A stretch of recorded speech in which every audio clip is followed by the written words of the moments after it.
Now, perhaps the biggest fear of aging is the fear of death. And as long as you are identified with your separateness, and you think that's what you are, you will have fear. And if you cultivate the part of you that is not identified with your separateness, you will have a place in you that is not afraid, as well as the place in you that is afraid. You'll have a balancing of those things. And you might even get light enough. A Zen monk is dying, and his students say to him, "Master, you haven't written your death poem yet." And he says, "Oh, I haven't written my death poem." And he grabs the brush and he calligraphies madly and he dies. And it says, "Birth is thus, death is thus, verse or no verse, what's the fuss?" My guru was walking with one of his old devotees, and he started to laugh, and the old devotee said, "What are you laughing about?" He says, "Well, so-and-so, this old woman devotee, just died."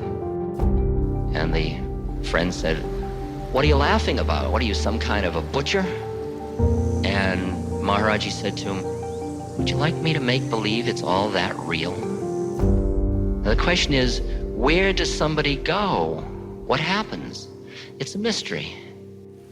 When I sit with that mystery, all the experiences I've had, I don't even have a flicker of anything other than an appreciation that when we drop our body, we just drop our body. Ramana Maharshi's dying, and the people say, don't leave, and he says, "Don't be silly, where could I go?"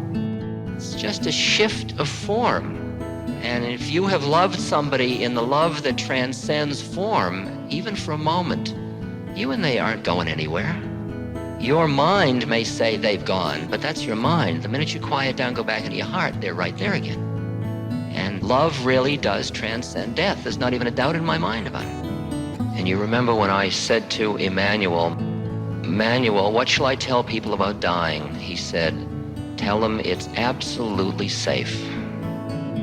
He said it's like taking off a tight shoe. Buddha said, "Do you know how many times you have taken birth like this?" He said, "Imagine a mountain 6 miles long, 6 miles wide, and 6 miles high. And every 100 years, a bird flies over the mountain with a silk scarf in its beak, and it runs the scarf across the mountain once every 100 years. In the length of time it would take the scarf to wear away the mountain. That's how long you've been doing this." Sure gives you a different perspective, doesn't it, about time and the meaning of a life. Can you see a life as so precious and beautiful and still learn how to hold on tightly, let go lightly? How to not cling to it? How to be open to the mystery and open to the next part of it by saying, "Okay, and now this, and now this." In the Tibetan tradition, when you're dying, you are trained to stay in the moment. Instead of the model, "I am dying," you are just in the moment. The earth element leaves, you notice heaviness. The water element leaves, you notice dryness. The fire element leaves, you notice coldness. The air element leaves, you notice the out-breath is longer than the in-breath. Just moment, moment, moment. Now this, now this, now this. I have been sitting now with dying people for 10, 15 years, I guess. And I can tell you that it is the richest experience of my life. It is such incredible grace. The two things that awaken the same feelings in me are being present at a birth and being present at a death.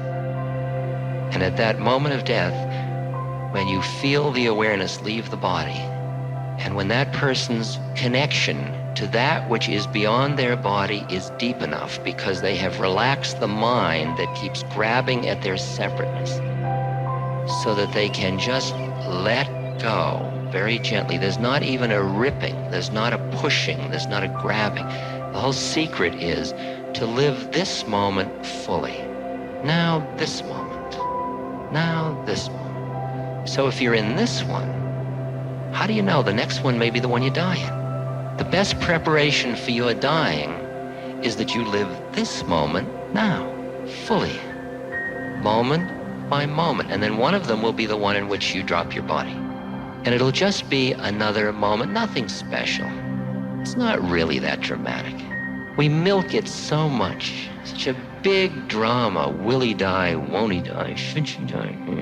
Sure, we're all gonna die. I want to tell you a secret. You're all gonna die. But though you perish, you will not die. The whole secret is of extricating yourself from identification with form, because all form corrupts.